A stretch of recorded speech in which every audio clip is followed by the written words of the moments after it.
Forest podcast is supported by viewers, listeners, and businesses just like you. Looking for the best pool supplies? Look no further than Dohany's Pool Supplies. With a history dating back to 1967, this family-owned business offers everything families need to keep their pools clean and sparkling, from chemicals to equipment. Plus, customers enjoy free shipping on all orders. Visit Dohany's Pool Supplies today at doheny.com, DOHENY.com, to learn more.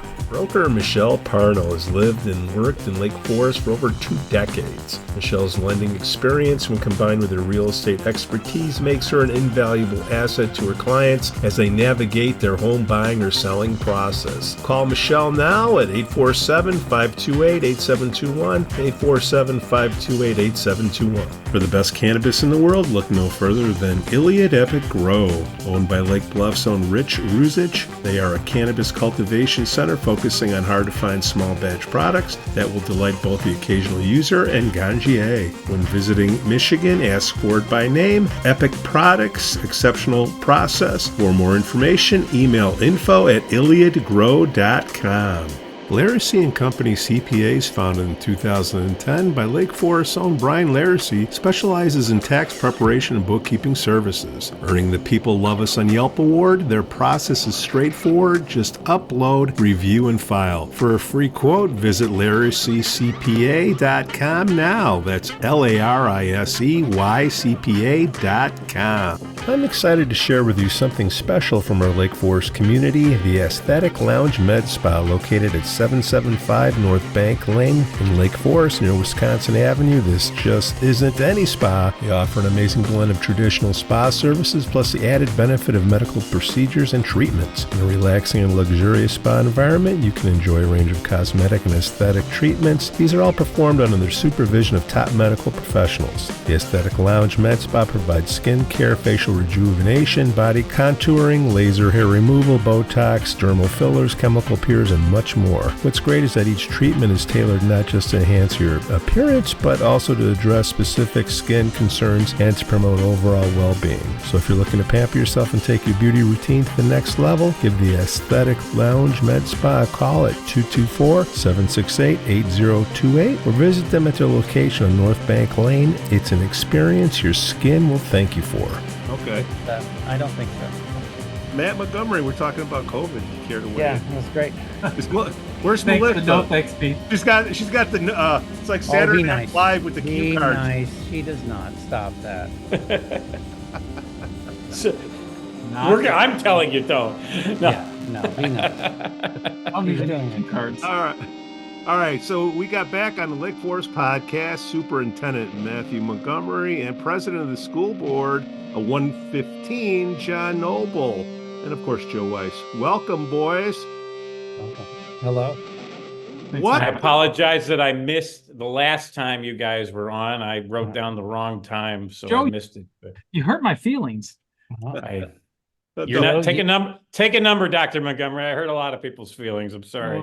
Well, we're similar that way then. Yeah. All right. What the hell is going on now? I can't get a cup of coffee in the school without somebody turning me in. Yeah. We'll edit that out in post. Yeah. Thank you, Pat. Okay. So many things. We got Joe here. He's going to help us be a little bit more professional than I would be by myself. But I guess the 8 years as a school board member in Niles 219. 219, of course. Everybody drink up. Yeah. There we go, John. So when 219 was an award-winning district, not the 219 that's okay. Let me bad now. All right. Premise of the show is we show up at a bar and we talk about things that are going on in town. There's the alleged bell, which can be rung at any time, and it has been, and it works in Lake County. What'd you say, Matt? Is that a new feature? The alleged? Oh, yeah, the alleged bell. Yeah. Yeah, his lawyer made him get it. Okay. Allegedly. Well, we're in the bar. We're talking about things that we hear. I'm just going to say this is what I heard, and then you guys, go out there, because it's better to. This is what people are actually saying versus, going through something scripted, and then Joe can go down the scripted stuff because he's got that little lapel button. All right. First thing, email gets sent out by Dr. Montgomery saying, hey, we had an issue with the student. Okay. And blah, blah, blah, blah, blah, blah, blah, blah. Got rid of them, communicated. And then this couldn't be Melissa. Parents care and opposition. That just lit everything up, because then now I got to go look at those guys. Okay. The three amigos who we haven't talked about together on this show, but there it is in the email. You open that door wide open, Dr. Montgomery. Why do we don't want to give credit to these guys, but here we go. And now they got the arrows and the torches and they're coming after you. First of all, what happened? And then why are we acknowledging these guys? So they didn't stop. There was no lapse in involvement from Frank as the executive director, Right. and Jeff and Philippe. Right. So they still progressed. Right. The letter from our attorney was in response to the fact that I felt as if those three individuals were no longer, or maybe they were consuming more bandwidth that I thought the rest of the taxpayers would be pleased with. So if there are 3,200 families that we have the pleasure of serving, those three individuals were not demonstrating a partnership or a collaboration. And at that point, it became an unhealthy relationship from my vantage point, where I thought it was more important to set up boundaries of how to interact. And the boundaries that we set forth were, we will provide any documents that we have in existence through the FOIA process. In the past, I said, my preference is to not use FOIAs.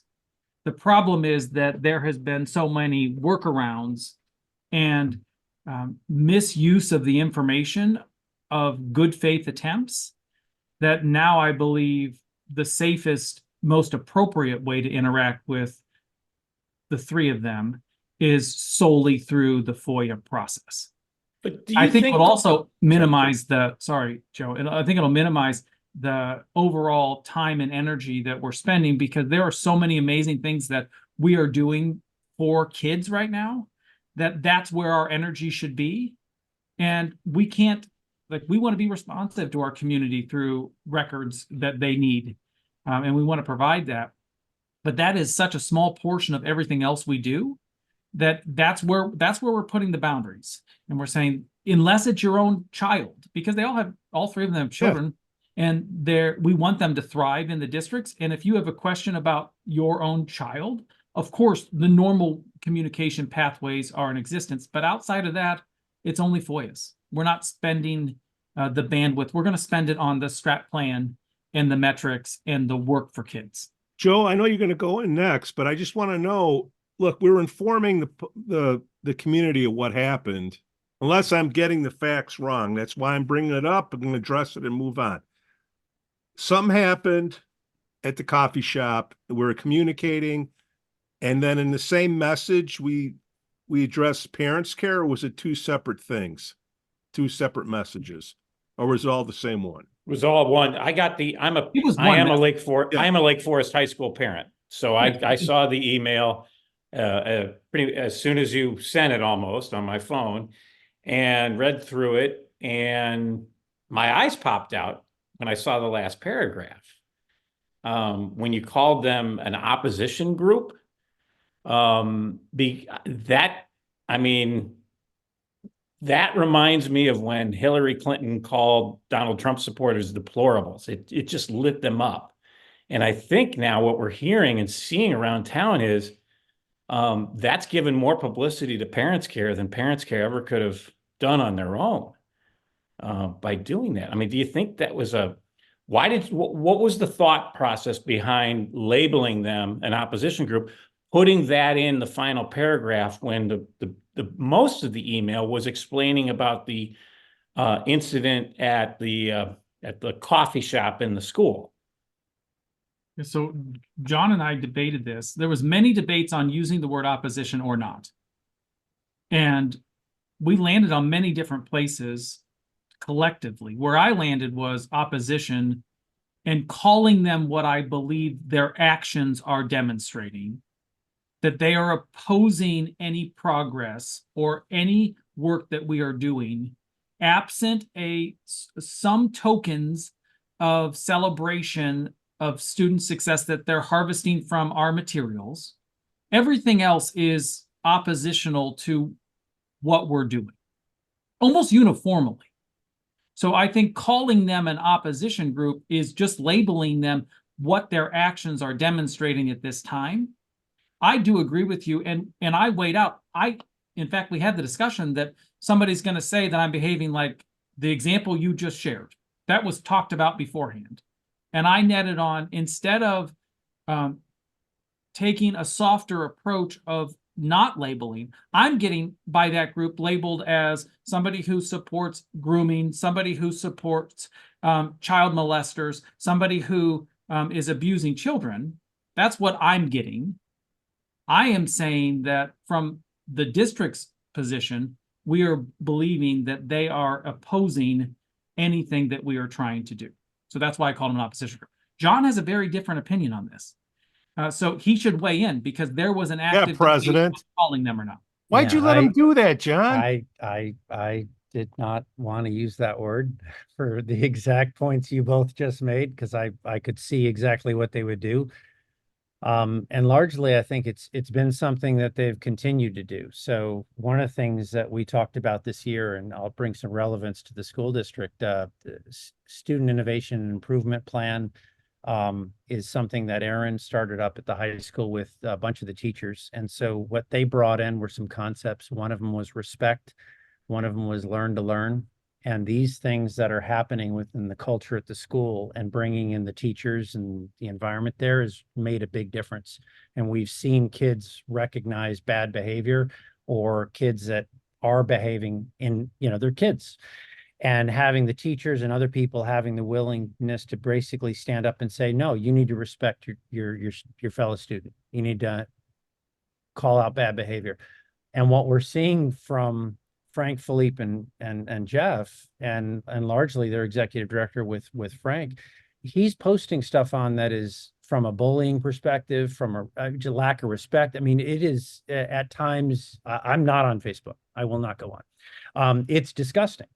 And it doesn't have any foundation, bringing up things that are essentially 20, 30 years old and equating them to us and what we've done.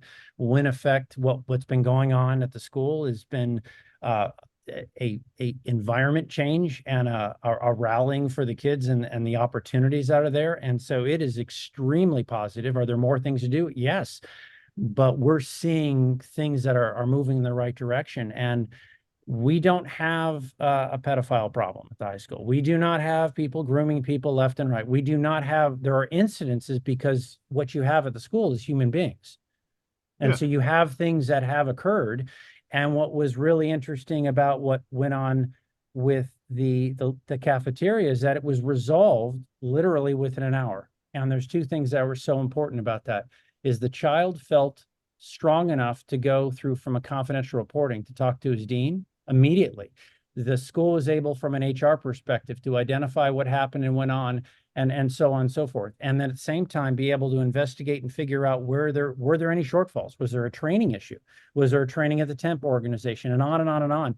And what was so nice about it is that we saw that all of our systems were working. Yeah. And from that perspective, it gave ammunition to Frank and the three just to simply go out and start spouting that we're not being transparent. We're not doing this and this and this. And again, foster up the posting to, again, go accuse Matt and the admin that we are fostering some magical grooming environment at the high school. And this is stuff we support, without any ability to actually call, ask. Again, I've received 0 phone calls from them around any of this subjects. it's just, it's asinine to understand what they're trying to drive at and create. So my feeling was personally, I did not want to use opposition because I knew exactly where they would go. And at the same time, there's a level of pain and suffering that's starting to go on personally that honestly, I think at times hard for Matt and some of the team there to be without passion and emotion. And for me, I want to take it in a very calm way, but it does need to be called out for what it's being called out. I don't think there was passion or emotion in my use of the word opposition. It was just identification. Yeah. And I took the calculus to say, I'm probably going to get beat up for using this word, but that's what I believe they are. And I'm taking the lumps for it. That was a mindful decision. It wasn't by happenstance. It wasn't not well thought through. It was, I landed on a labeling of what I think accurately describes their actions. And I think there's a battery of examples of that supports the idea of opposition. We are really working and striving to provide timely, accurate, and transparent communication so we can foster trust with the community. So, what I couldn't do, what I couldn't do is I couldn't communicate it. They heard about it at a point X. They started pumping out that I'm hiding things when I don't even have all the information yet. And at the following week, then I share what happened. Yeah. It wasn't because I was hiding things. It's that I had a temp agency worker who we exited the building within an hour. The kids are safe. But then you're interacting with HR, Quest Food, the temp agency, and they're doing separate investigations independent of my own purview. So I'm not going to talk to the community until I know all the facts. But I think protect the kids right now. I think the concern, Matt, that a lot of folks had was like I said, I have a student at Lake Forest High School. I don't know about all the kids, but a lot of kids knew about this. You know how things spread in a school building faster than anywhere. Yeah. And kids were all talking about it. They knew about it. And the first time a lot of us are hearing about it is from Parents Care instead of the school district. Yes, the school district acted promptly, getting the person out of the building within an hour. But why was the district slow to at least say, hey, this happened. We're still working on on all the details, but we want you to know this happened, and we'll update you when we have more detail. But please know we acted right away on this, because I think that would have shut a lot of this down, because people are saying, people are rightly or wrongly suggesting they didn't want it coming out because it's just another bad story about bad behavior by an employee, which, yes, you have a lot of great employees, no question. But unfortunately, the way the news media works, whether it's an employee or a contractor employee, people, they start to say, well, hey, where there's smoke, there's fire. Every time I hear about Lake Forest School District, whether it's 67 or the high school, all I'm hearing is like a bad story about somebody working there. So, I mean, what could they have?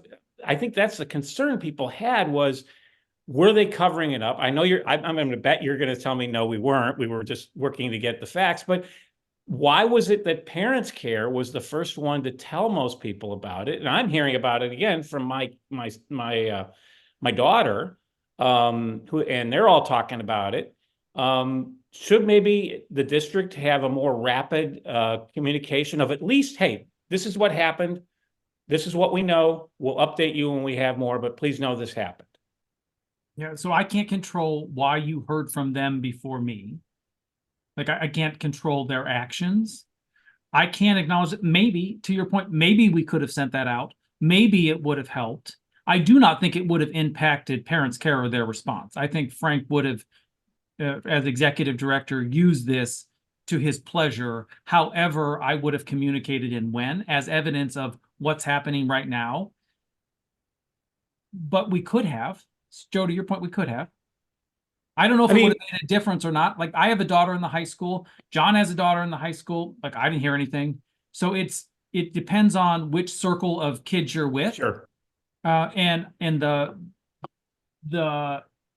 were we hearing more spread because of what parents sent out? If they wouldn't have sent something out, would there have been less talk? This is not something, you were right. I'm going to say this wasn't something I was hiding behind. I was actually excited to talk about this because it means that the systems are working. See something, say something is working. We have an environment where kids feel as if they can talk to a trusted adult. We have an HR team that responded within an hour to get the individual out of the building. Those are all celebrations. I'll never, Pete, to your point, I'll never eradicate humanity and people making poor decisions. This individual was not doing anything nefarious other than she made the mistake to give her number to a kid. We can't have that. That's how strict we are with how we want our interactions with adults. She wasn't trying to pursue a relationship with the young person. She was trying to figure out what their sports schedule was. So there wasn't any ill will going on with that person, but our standards are so high that we're never going to let that happen. But Matt, some of the stuff I've heard, you know, again, through the kids and other folks, and maybe you can help dispel it, is that this had happened before, was one thing I had heard. And the second thing I had heard was there were other employees there in the grind, I believe it's called, the coffee shop. Change the name. Were laughing about it at the time.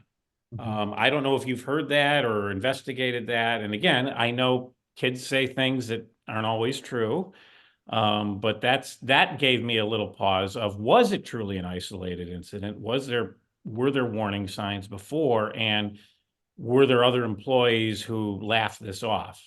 Yeah, so one, it didn't happen before. Oh, you got a thumbs up. I've got this graphic thing helpful with that. That's how Zoom works. Yeah, I don't know how to do that. That's awesome. Sometimes when I move my hands, the balloons will come up. So we'll see if that happens next. I hope it's not an inopportune time. That'll be amusing. That'll be great for you, Pete. You can capture that video and just play it on Pete, and it'll be fun. Fun for everybody. The fact, like, HR talked to everybody. I didn't hear that the other employees were laughing. So I can't confirm or deny that. I can just tell you that I didn't hear it. Okay. I will also tell you that it's going to be, if they were laughing, I'm pretty sure as the person was escorted out the building and they're not coming back, that sends a pretty clear message of how we are interacting in this in our expectations.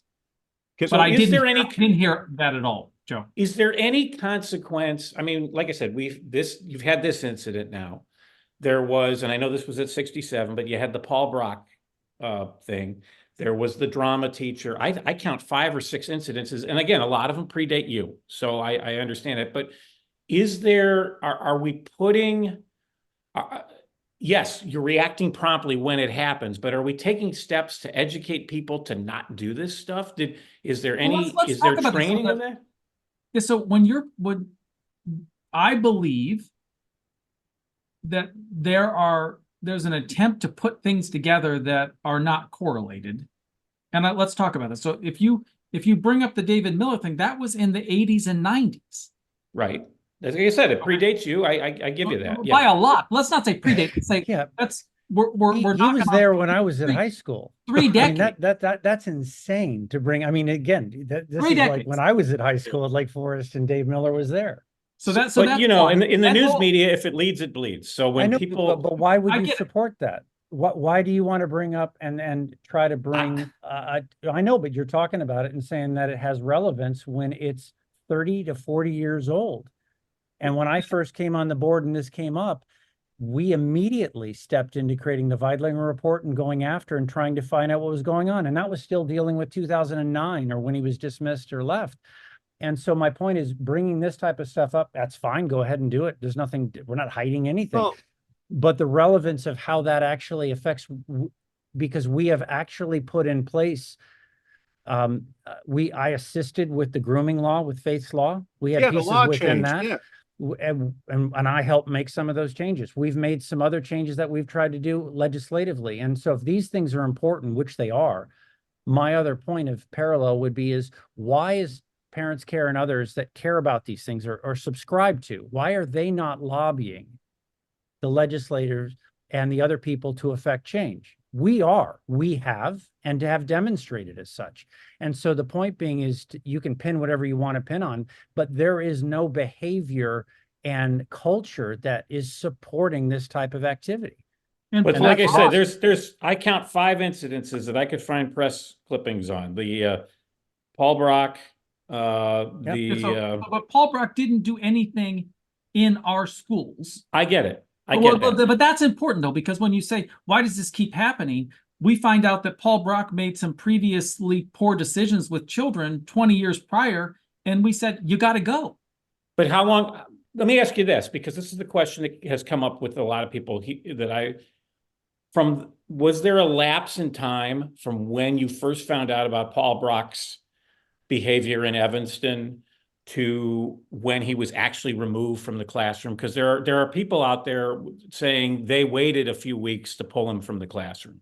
So there were rumors that came up before we were able to substantiate anything from Evanston. So we hear rumors all the time, and we're investigating rumors. As soon as the Paul Brock rumor was substantiated to the first iota, he was out of the classroom. So you can say, yes, Matt heard a rumor that no one would make a formal complaint about, that I'm investigating, that I have no bearings on to take any action on, versus when I find something that substantiates the rumor through our own investigation, then we took immediate action. So as soon as I could take immediate action, I did, Joe. Okay.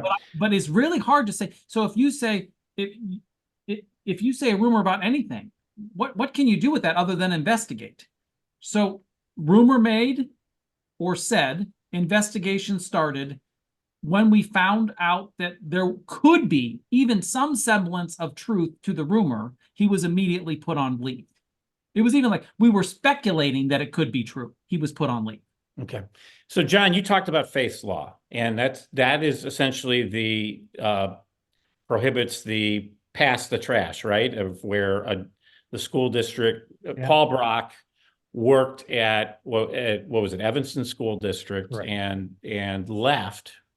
Was not criminally charged at the time, so there was no criminal record, because I understand you do criminal background checks. Yeah, you have no visibility to that information. And that was the problem is now with Faith's law, you can actually get it down to ISBE. So as part of things that would happen if you would investigate. And so this was something that we helped kind of put in, and we lovingly called it pass the trash. Basically, it stuck, which was hilarious because I didn't know if it would get in it or not. But Congressman Mussman was really, she passed 2 different instances. So the Faith law first instance, I think, got passed. I forget exactly which year. And then this came in the next year, this element of it. And we were lobbying. And so one of the things was with the teachers union, we had to work with them to include it. And what was really interesting is that their comments were, we don't want bad actors in our union. This does not help us from a negotiation or a lobbying perspective at all. And so they were strong supporters of basically allowing that in. And then once that got in, it created a vehicle to still protect the due process rights of the employee and the union person, because they could, let's say you have a superintendent doesn't like you, and they're going to come up with something and use this as excuse. This is a way for them to still have due process to protect that and fight these accusations or whatever it might need to be. But if stuff got pushed in, you could no longer go, I'm going to selectively retire and I'm going to lock my employment file. And that's effectively what's happening to these people. And so there was no way to know in state, and worse, it was no way to know out of state. You couldn't find it. This person goes to Wisconsin or Indiana, and you have no idea. And so this really became a doorway to begin that process. And frankly, I'm not 67, so I know little on the Brock thing, but no, I get it. But in regards to that, this became that mechanism now to finally open up and have ISBE at least be the caretaker downstate to say, when these things happen, there is something in the file. There is so there's like a database of this. Yeah, But it's basically, ISBE, Illinois State Board ISBE of had to be the Elections whole, of education. So Right. is it just a statewide thing, or is there something where if someone comes from Wisconsin or Michigan or No, any other state? We don't have that yet. It's not, I don't know how well that works. It's really tough. Yeah, I know enough Okay. of what we changed, but the actual functions of it, I'd have to defer to kind of the lawyers and Matt on some of that, Yeah, so of how it just because- functions. Because education is governed by each state, so there's no cross-state ability to Yeah, they'd have to be That's probably criminally charged, so you'd have to find it literally, but if it was an accusation or something else, there is, and so they would have. Maybe this we'd is have something we should take up with Congressman Snyder sometime. That would be, I think I've done my part on the Illinois side. Yeah, no, I would love you absolutely. or somebody else. Absolutely. It was We'd time love to. consuming. We're going to talk. My other question though is this: Yeah. this applies now to new hires. So if someone is Absolutely. applies for a job at the school now, and they had something that happened in another school district, now it would be flagged. Correct. But are there people working there?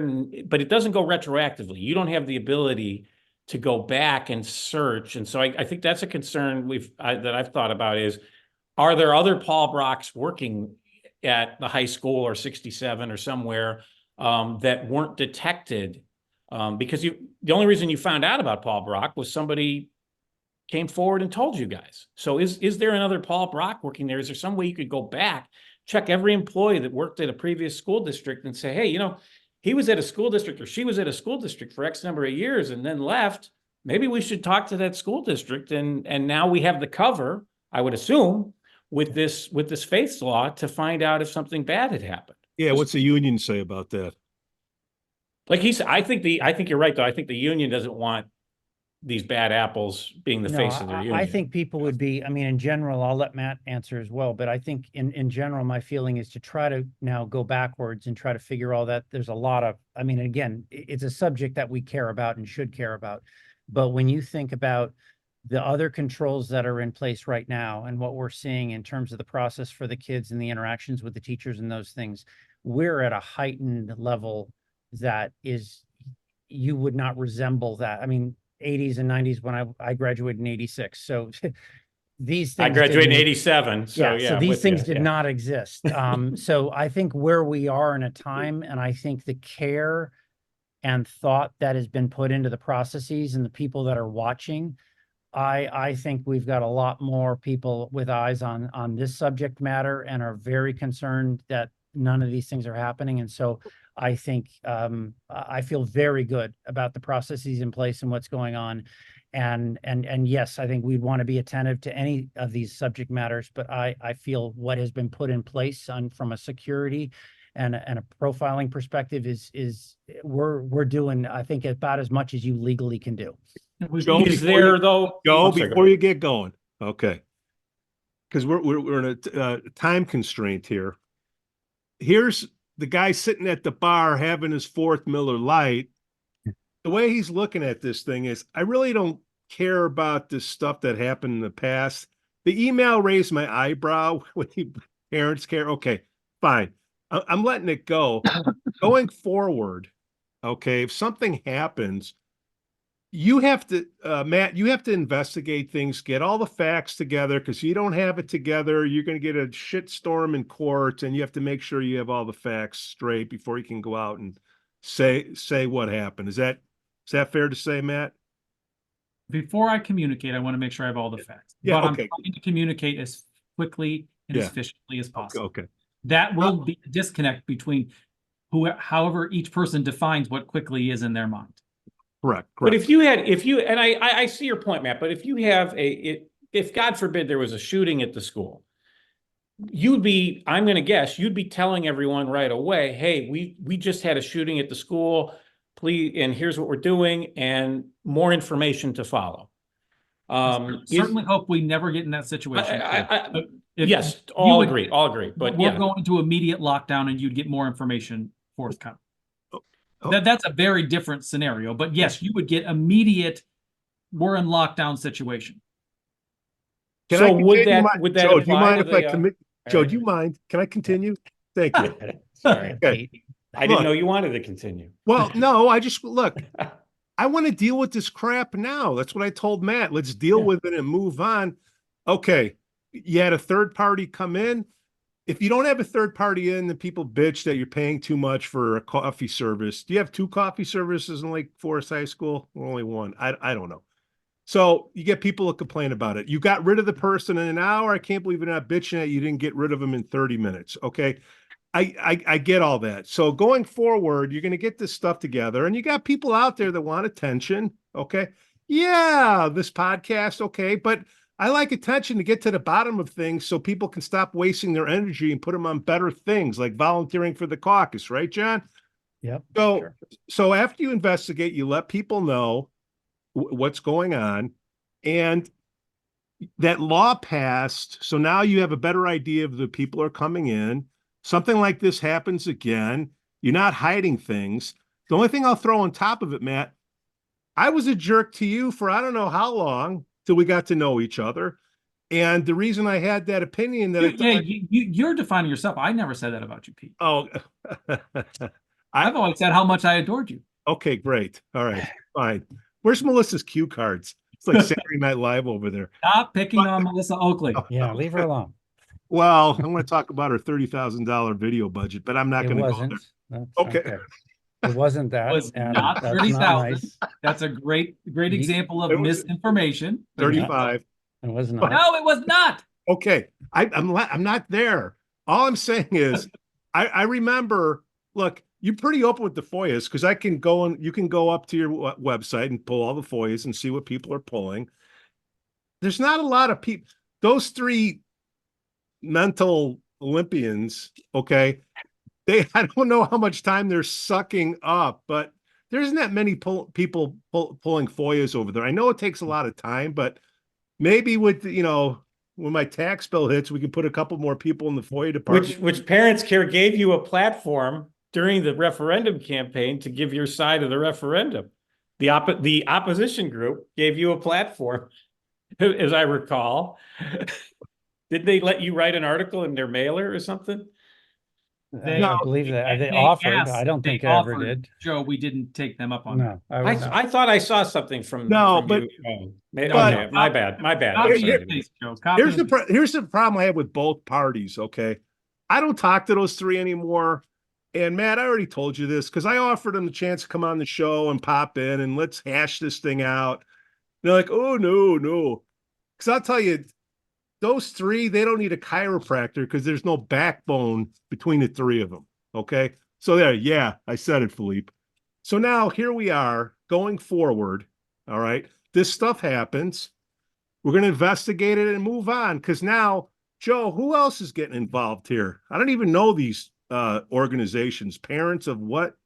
Yeah. So somebody sent this to me this morning. There's a group called... Sorry, I have to put my glasses on. I'm at that stage of life here. Very left-leaning glasses, by the way. It's called Parents' Rights in Education, Illinois. Well, Parents' Rights in Education, the Illinois chapter. Okay. And they posted... I don't know who they are. Well, my understanding is they're a group that was very involved in in the Virginia governor's election when Terry McAuliffe made the dumb mistake of saying parents shouldn't be involved in their kids' education, and that sank his campaign to Glenn Youngkin. They were somehow tied into that. I don't know all the details, but they posted on Facebook, I guess last night or this morning, it's time for Dr. Montgomery to be removed from his position as the superintendent of K-12 schools in Lake Forest Community High School District 115, and Lake Forest Elementary School District 67. And then they link on to the Parents Care advertising that they're putting out, calling where they take your opposition group quote and make it into John told you not to do. You should have listened to John. They are an opposition group, boys. Okay. But is any resident who comes to a board meeting or has questions or to run for the board against an incumbent board member? Because I did that back in 1991. Yeah. Does that make them opposition? Because no, absolutely not. We have So last week, there was a listening session with the board, students, and parents. There's board community coffees that we're running. There's open forums within the board meetings. There's presentations and questions and answers with the foundation, the Spirit, the newcomers, the Rotary, like every group known to man in the community we are trying to interface with, because we value thoughtful dialogue around whatever is important to them. So no, they're not in opposition, they're a partner. Well, but no one at the Rotary, I don't think, and I'm part of Newcomers Club, but they're not asking questions about the negative. Yes, they are. They're not asking negative. They're not asking about negative stuff, are they?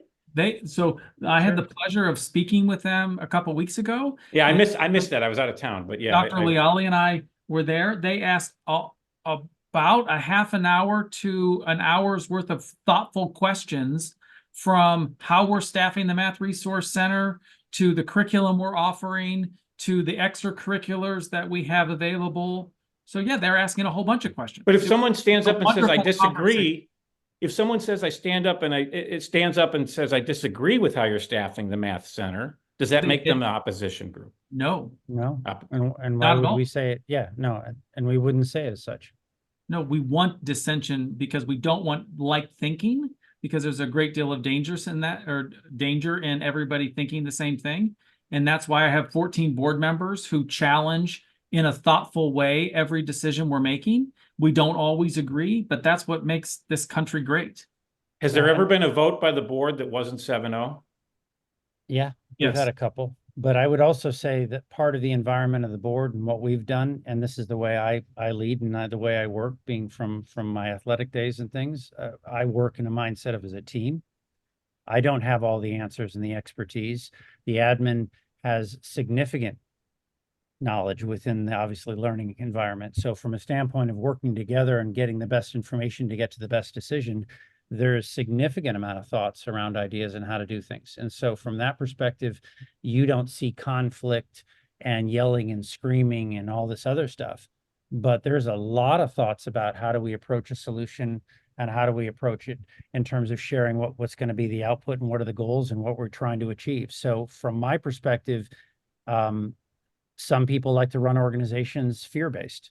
I'm not that way. So I don't work within my company that way. I don't work within the perspective of what we lead within the board, and dissent is fine, but you can do that in a professional and an educated way. And that's exactly what we're doing. And I think we are creating an environment and a forwardness for the kids to be able to excel in the vast number of opportunities that our high school offers, and the value that brings back to the community, our reputation within the school to help within property and all the other types of things. These are things that are changing and getting better.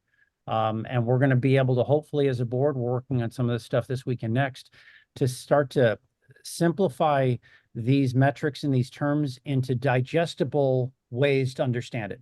Because I don't expect community members to spend the hours and times I do with an understanding the nuances of what's actually happening. They don't have time for that. And that's why we got elected to do that job. But as we think about the metrics, we think about what we're doing as guideposts to lead this.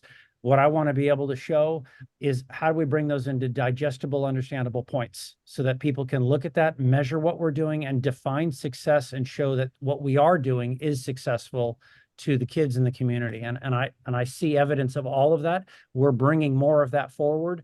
And I think that's part of our obligation to actually do for the community. And Joe, the idea of us having civil and professional dialogue at workshop or school board meetings, that's what I would think our community would expect of us. So I'm proud of that there aren't fireworks at school board meetings. I don't want to be the example of, gosh, I'm sure glad I'm not at Lake Forest working there with those folks. That's not what we want. So I don't want people to think that because it's a civil professional tone that there isn't thoughtful discord around whatever we're doing. And you're unlikely to see something I'm going to recommend to the board that's a 0-7 vote, because if I was getting that inclination with my one-on-one conversations, you would hope as a leader, I would change what I was asking for, because I would get insight from individuals that they're not going to support this direction. So unless I'm trying to make a statement, why would I ever present the board with that type of situation? So, That's never how I led. Gentlemen, we're at time, and if anybody's got to go, skedaddle, just do an Irish goodbye, just like at the bar. I hate pointing the fingers, without offering a solution. So those three, to me, they're a bunch of finger pointers, okay, without any offers of solutions, okay. In this instance that we're all in uproar about, is there anything we could have done differently besides the email, the way everybody acted, Dr. Montgomery? So I think 3 people are in an uproar. Yeah.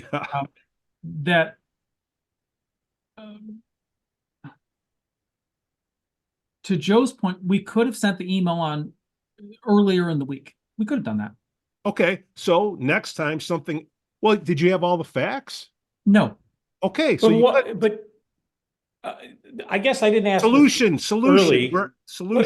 Could the email have just not had that last paragraph? Was it necessary? I said besides the email. I'm saying all right, besides the email. All right. Besides, get it. We roasted him for it. Okay. Well, okay. So on the incident, okay, fair enough. On the incident, are there trainings in place with these contractors, whether it's the food service company? I don't know what other companies you have working in the building to prevent this. So she just didn't follow her training. She just made a mistake. She made a bad decision. She made a bad decision, but was there any training beforehand? Yes. Okay. So yes, it was a mistake, and yes, it was a bad decision, and yes, she had training.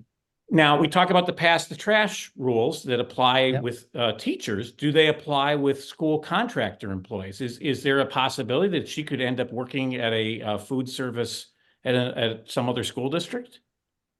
Because she wasn't criminally charged. Yeah, because that's for the temp agency, Joe. I don't know what their rules are. Like, I don't know that, nor do I have jurisdiction over it. Right. So I don't know because she had that incident here, if they terminated her completely, or if they sanctioned her in other ways. That's out of my control. That's what people got to understand. You outsource this to reduce costs. If you reduce costs to an outsource, you run the risk of degrading your brand or having these issues. Okay? Yeah, so there was Quest Service that we outsourced. They had a temp agency to help backfill their own staffing issues. So it was 2 layers away from us. Yeah. So that's where it takes longer for me to figure out exactly what happened, because it's not Lake Forest's HR department that is doing the full investigation. Our part was figuring out what happened and getting the person off of premises and then sharing it with the temp agency from there. So this is a little nuance with responsiveness of how quickly I could talk to her. This is essentially a subcontractor of a subcontractor. Yeah, and to your point, Joe, I think the other thing is when it involves a person versus an incident, incidents are probably pretty easy. And since this got resolved so fast, and I think the harm in terms of really what went on got identified pretty quick internally as we look backward towards it. I think that's where it didn't rise to the level of panic and that we got to go tell everybody in the town that this happened, or we had to do a lockdown. So I think it just became an excuse to try to rile up other people from other ways. But I think to your point, when we do see things that are lockdown in nature, other types of things, Aaron and the team are actually communicating that out pretty darn fast. And I think you've seen that as a parent, as I have too. So I think to your point, I think we'll probably be, or I shouldn't say me, but they will probably be more conscious about being able to try to do that in the increments that you can. But when you deal with people and the HR stuff, now you're into that whole other game of legality, regulations, and who's suing who for what and that. So I think that's where Matt and the team very much have to be very careful in terms of those relationships. Does this jeopardize the contract with Quest? I mean, it's not a breach of their contract? No. By having this happen? It was their temp agency. So we were having conversations about that, but no, there's no breaches of contracts. And that was something and well, Matt, one thing that was an immediate question I had with Matt and the team was, where were the trainings? What does HR do? What were they able to identify? Check all those things. What type of processes are these in place? Are they not in place? Did something happen? Did someone miss it? Was a manager of somebody didn't do what they were supposed to do? And that was part of the thorough investigation that our HR team could actually do and come back to us as a board and go, no, we handled this correctly. And we can stand by the processes that are in place. And that gives me as a board member and our board great confidence that they're looking at it with that type of scrutiny. How do we share that with the rest of the community? I don't know how great to do that other than this discussion here, but that is something, again, we're always looking at from a process perspective as a board, because that's really our duty from a governance to say, are the kids safe? Do we have the controls in place? And I can say very confidently we do. And I'll say that we are, and this could just one of the final thoughts. We're not perfect, and we are constantly looking for ways to improve. And we will have conversations about debate on a word we use in an email. We'll have debate on could we have sent out a message faster? What did we learn from this experience? How can we continue to improve? That is our commitment of acknowledging when things go wrong, what happened and how and what we learned, and then how can we make it better so it's not happening again. Dr. Montgomery, John Noble, Joe Weiss. Another engaging chat on the Lake Forest podcast. Dr. Montgomery, I'm always open for services regarding email content and communication skills. You can come to me anytime. Thank you for the offer. We'll take that under really serious consideration. You are a kind man. Say hi to Melissa for me. John, keep fighting. Joe? Thanks, guys. Your lapel button's crooked. Looking for the best pool supplies? Look no further than Dohany's Pool Supplies. With a history dating back to 1967, this family-owned business offers everything families need to keep their pools clean and sparkling, from chemicals to equipment. Plus, customers enjoy free shipping on all orders. Visit Dohany's Pool Supplies today at doheny.com, DOHENY.com, to learn more.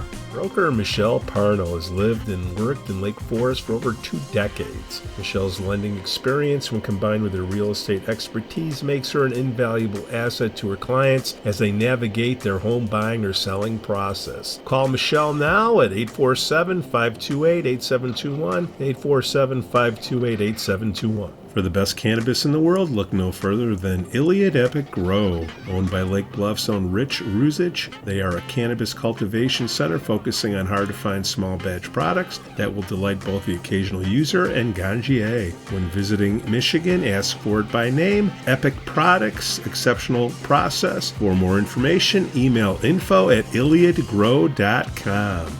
Laracy & Company CPAs, founded in 2010 by Lake Forest's own Brian Laracy, specializes in tax preparation and bookkeeping services. Earning the People Love Us on Yelp award, their process is straightforward. Just upload, review, and file. For a free quote, visit LaracyCPA.com now. That's LARISEYCPA.com. I'm excited to share with you something special from our Lake Forest community, the Aesthetic Lounge Med Spa, located at 775 North Bank Lane in Lake Forest near Wisconsin Avenue. This just isn't any spa. They offer an amazing blend of traditional spa services plus the added benefit of medical procedures and treatments. In a relaxing and luxurious spa environment, you can enjoy a range of cosmetic and aesthetic treatments. These are all performed under the supervision of top medical professionals. The Aesthetic Lounge Med Spa provides skin care, facial rejuvenation, body contouring, laser hair removal, Botox, dermal fillers, chemical peels, and much more. What's great is that each treatment is tailored not just to enhance your appearance, but also to address specific skin concerns and to promote overall well-being. So if you're looking to pamper yourself and take your beauty routine to the next level, give the Aesthetic Lounge Med Spa a call at 224-768-8028 or visit them at their location on North Bank Lane. It's an experience your skin will thank you for.